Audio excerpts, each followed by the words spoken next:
Olá, meu nome é Ricardo Guimarães, eu sou casado com a Lili há 44 anos, tenho 4 filhos, 3 netos, alguns adolescentes, trabalho para grandes empresas, vivendo esse mundo maluco, e eu vou aqui contar para vocês o que a gente está compreendendo sobre o mundo, para talvez ajudar você a tomar boas decisões a respeito da educação que você dá para seus filhos, para a sua carreira, trabalho, enfim, com relação ao futuro de todos nós. Olha isso aqui. Esse desenho, ele significa o que está acontecendo com o mundo.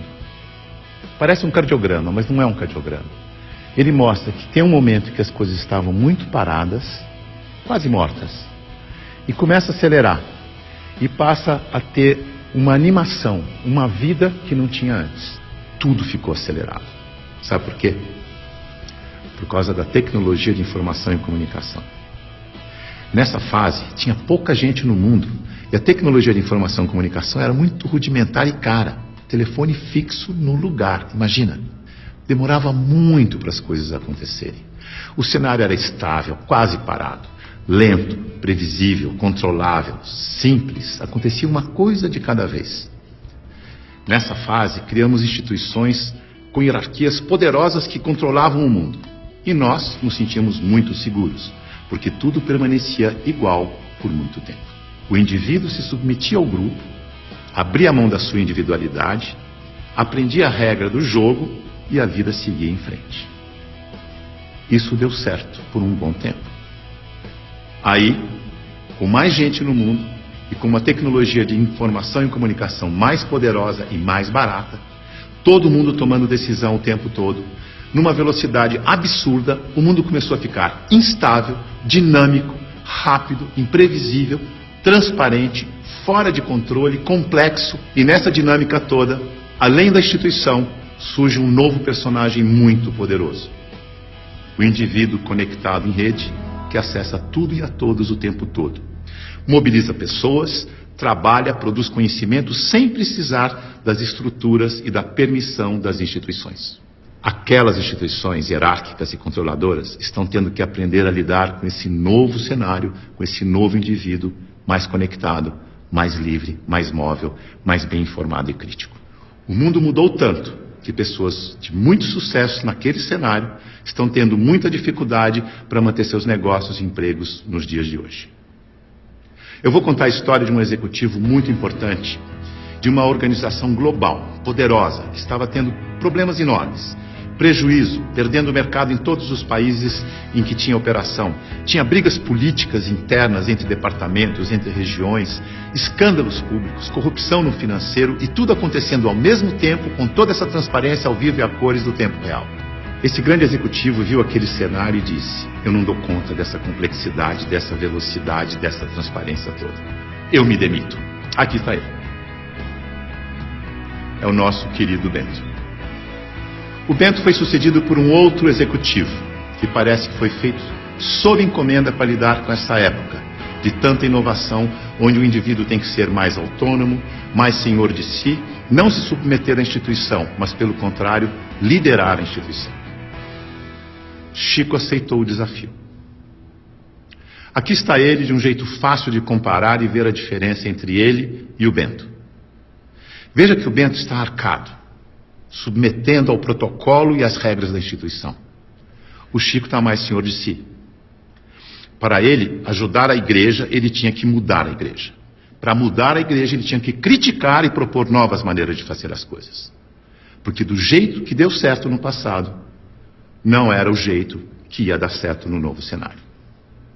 E ele começou a criticar e a mudar tudo usando o discernimento, o bom senso e os seus valores, que são os mesmos da instituição. A cadeira, por exemplo, ele pediu uma cadeira mais simples, mais leve, mais prática, que ele mesmo pudesse carregar. A roupa, uma roupa que fosse fácil de vestir, leve, simples e confortável. O discurso, ele não queria que alguém escrevesse o discurso para ele. Ele mesmo ia fazer o discurso com as palavras dele. E para ele estar sempre atualizado e poder falar à vontade, ele não ia ficar isolado no Palácio do Vaticano, num quarto de 300 metros quadrados. Escolheu morar no Palácio Santa Marta, num quarto de 30 metros quadrados, junto com os outros 400 padres e bispos que viajavam pelo mundo, e ele ia almoçar com esses padres e bispos para poder conversar, trocar ideias e saber o que estava acontecendo no mundo. Mandou tirar o vidro do Papa Móvel para poder falar com o povo. Mudou a política de investimentos do Vaticano para ficar de acordo com as crenças da Igreja. Isto é, investir em empresas que prezam os valores cristãos, porque se a política de investimento não estiver de acordo com as crenças da Igreja, como é que ele ia ter credibilidade quando ele fosse vender a fé da sua Igreja? Veja que ele está colocando em prática o seu discernimento para mudar tudo na instituição, da cadeira aos investimentos. Ele busca simplicidade, praticidade, economia, agilidade, leveza e consistência.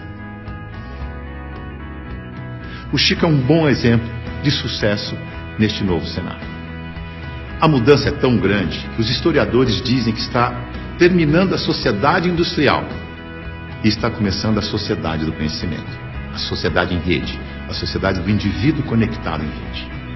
É uma época de transição e nós estamos aqui, exatamente no meio dessa transição. Veja o que está acontecendo. Neste ambiente estático, estável, a boa empresa funcionava como um relógio, uma engrenagem sem vida, isolada do ambiente, tic-tac, tic-tac, tic-tac, onde o empregado era uma peça da engrenagem. O futuro era igual ao passado. Na medida em que o ambiente foi ficando mais mutante, mais veloz, novidade a toda hora, imprevisível, a empresa tem que se atualizar, aprender e evoluir o tempo todo para não desaparecer. Não é mais conservar, mas é adaptar-se, aprender, evoluir. Não pode ser um relógio que se repete eternamente igual, mas um sistema vivo, aberto, interativo, que aprende e evolui sem parar. E as pessoas não podem ser peças de engrenagem que se repetem sem pensar. Tem que ser células vivas, sensíveis, críticas, interativas, que trocam ideias, sugerem soluções, como o Chico. A boa notícia é que a gente sabe gerenciar muito bem os sistemas vivos. Sabe por quê? Porque nós somos sistemas vivos.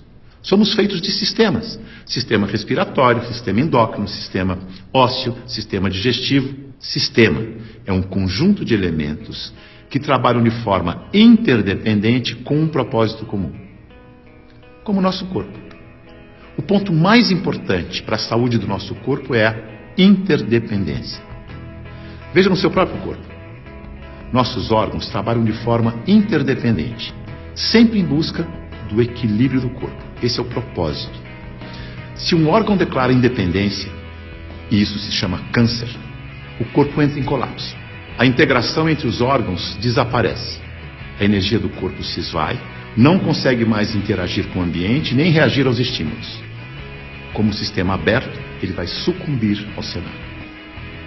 Então, se você quer trabalhar numa empresa de sucesso neste cenário, ajude a funcionar como um sistema vivo aberto.